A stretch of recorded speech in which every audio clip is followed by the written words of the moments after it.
j'aime la France. Dieu s'intéresse à la politique. Est-ce qu'il est de droite ou est-ce qu'il est de gauche?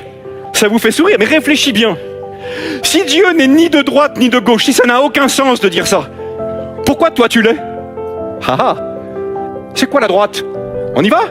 Elle défend les valeurs familiales, de base, l'insistant, le mariage entre hommes et femmes, respect de la vie, la valeur du travail, ordre dans la société, contrôle de l'immigration. Un gouvernement a parfaitement le droit de contrôler son immigration, bien sûr. Pas d'oppresser les immigrés, mais de contrôler son immigration. Israël, dans la loi de Moïse, il y avait des lois, voilà. Les immigrés peuvent faire ça, il faut qu'ils fassent ça. Tout ce que je viens de dire, la parole de Dieu y fait écho, n'est-ce pas? Alors, est-ce que Dieu est de droite? Attendez, regardons la gauche un peu. Traditionnellement, la gauche, attention plutôt portée à l'injustice, contre l'oppression, générosité et solidarité, plutôt accueil de l'étranger, vouloir que les riches participent plus à l'effort de solidarité collective, c'est la gauche aussi. Certaines méfiances envers les dérives du capitalisme, certaines assimilées à de la cupidité. Importance donnée à la culture dans la société. Pas mal tout ça. Qu'est-ce qui se passe quand tu es à droite?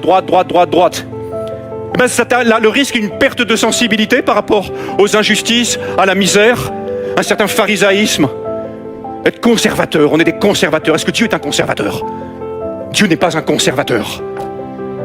Et quand ils sont trop à gauche, ah bah tu tombes dans la revendication permanente, il nous faut ça, allez la révolution tout le temps, mépris de l'autorité, refus de toute autorité et le relativisme moral. Extrêmement grave. Alors quand tu entends ça, tu dis oui mais nous les chrétiens, quel est notre rôle en politique? C'est mon deuxième point. La position politique est une position prophétique. C'est-à-dire que nous devons dire la vérité à nos dirigeants, ne pas les flatter, ne pas chercher des privilèges. Attention à la table du roi de Babylone, elle est très très très appétissante. Nous devons encourager ce que les dirigeants font de bien, condamner très clairement ce qu'ils font de mal.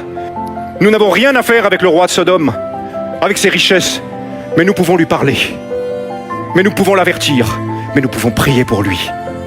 Arrêtez de perdre votre temps. Arrêtez de perdre votre temps toute la journée à écouter des mauvaises nouvelles en boucle devant les chaînes d'infos. Lisez la parole de Dieu. Évangélisez autour de vous. Si tu as du temps, utilise-le bien.